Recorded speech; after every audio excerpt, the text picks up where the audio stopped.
UPPCS prelims में ऐसे कई एस्पिरेंट्स होते हैं जिनकी मैथ्स अच्छी होती है, आईक्यू अच्छी होती है और वो सीसैट का पेपर आसानी से क्वालिफाई कर जाते हैं।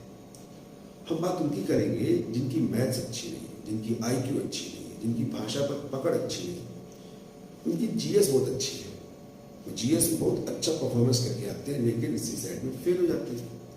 और जब सीसैट पास नहीं हो पाते हैं तो फिर आगे बढ़ ही नहीं पाते। तो ऐसा क्या किया जाए कि वो सीसैट के पेपर को क्वालिफाई कर सकते हैं। मैं doctor Rajesh Kumar Tiwari, mentor and coach visual ICS, आप सभी का इस चर्चा में स्वागत करता हूँ।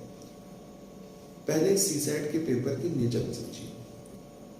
आपको 100 क्वेश्चन में से 33 क्वेश्चन सही करने हैं। इसका विशेषज्ञ नहीं बनना है, आपको केवल क्वालिफाई करना है।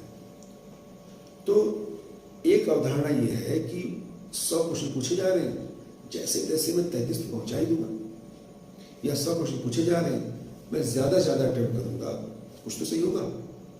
दोनों ही अवधारणाएं गलत हैं, क्योंकि यदि आपका सवाल गलत हो जाता है तो आपको निगेटिव मार्किंग का सामना करना पड़ता है, नंबर कटते चले जाते हैं और 33 के नीचे आप आ जाते हैं। हर साल इस पेपर में बहुत बच्चे क्वालिफाई नहीं कर पाते। तो ऐसे में आप इसके टॉपिक्स को समझिए। इसमें क्या क्या पूछा जाता है? Hindi, English, IQ, maths, comprehension और इंटरपर्सनल स्किल्स। तो इसमें आप शुरुआत कर सकते हैं कंप्रीहेंशन से। एक पैसेज इंग्लिश का है, एक पैसेज हिंदी का है, 5-5 क्वेश्चन दिए गए हैं, टोटल 10 क्वेश्चन है। ध्यान से पढ़िए, प्रयास करिए, प्रैक्टिस करिए। 10 के 10 सही होने ही चाहिए, 10 के 10 सही किए जा सकते हैं। इसके बाद हिंदी पर ध्यान दीजिए। हिंदी में क्या पूछा जाता है?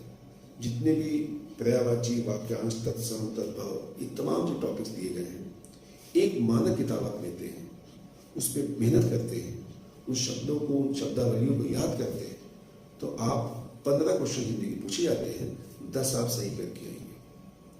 10 क्वेश्चन आपके सही हो सकते हैं, 15 नहीं हो सकते हैं, लेकिन 10 सही हो सकते हैं। इसके बाद आप आईक्यू पे ध्यान दीजिए।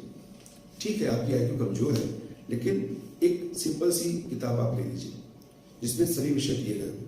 यदि आपको समझ में आ रहा है तो ठीक है, नहीं तो आप किसी की सहायता ले सकते हैं। एक बार आप सीखिए तो सही कैसे पूछे जाते हैं सवाल और कैसे किए जाते हैं। ये आप देखेंगे इतने मुश्किल सवाल नहीं होते। कोडिंग, डिकोडिंग, दिशा संबंधी सवाल, ये बहुत ही सहजता से सही हो सकते हैं। यदि आपको एक बार समझ में आ गए तो कोई दिक्कत नहीं होती है। 10 से 12 क्वेश्चन आप इसमें सही कर सकते हैं। इंटरपर्सनल स्किल्स को लेकर के अक्सर कहा जाता है कि बहुत समझ में नहीं आता है, कहाँ से पूछ लिया, कैसे पूछ लिया, क्योंकि उसके सवाल थोड़ा सा वेरी करते हैं। जैसे एक बात पूछा गया, अगली बार नए ढंग से पूछा जाएगा। उससे घबराने की आवश्यकता नहीं। आप 2 किताबें लीजिए, एक जो 10 साल में जो सवाल पूछे गए हैं और एक जो एक मानक किताब है इंटरपर्सनल स्किल्स। आप उसको ध्यान से पढ़िए। सवाल जो पूछे गए, देखिए कुछ सवाल उसके बहुत सीधे पूछे जाते हैं, संप्रेषण की बाधाएं क्या हैं, तमाम ऐसे छोटे छोटे क्वेश्चन आप उसको सही कर सकते हैं। ये प्रयास मत करिए कि आप सब सही करके आएंगे, ऐसा हो ही नहीं सकता है, लेकिन आप 2-4 क्वेश्चन, 5 क्वेश्चन आप सही कर सकते हैं। ये हाल मैथ्स का भी है।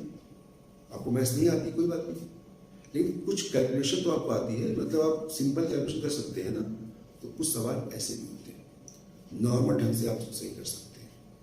तो यदि आप यहाँ से 4-4 या 5 क्वेश्चन भी आप सही करके आते हैं, तो आप अगर जोड़ेंगे अपने क्वेश्चन को तो आप 33 से ज़्यादा ही सवाल सही करके आएंगे और इस तरीके से आप सीसैट के पेपर को क्वालिफाई कर सकते हैं।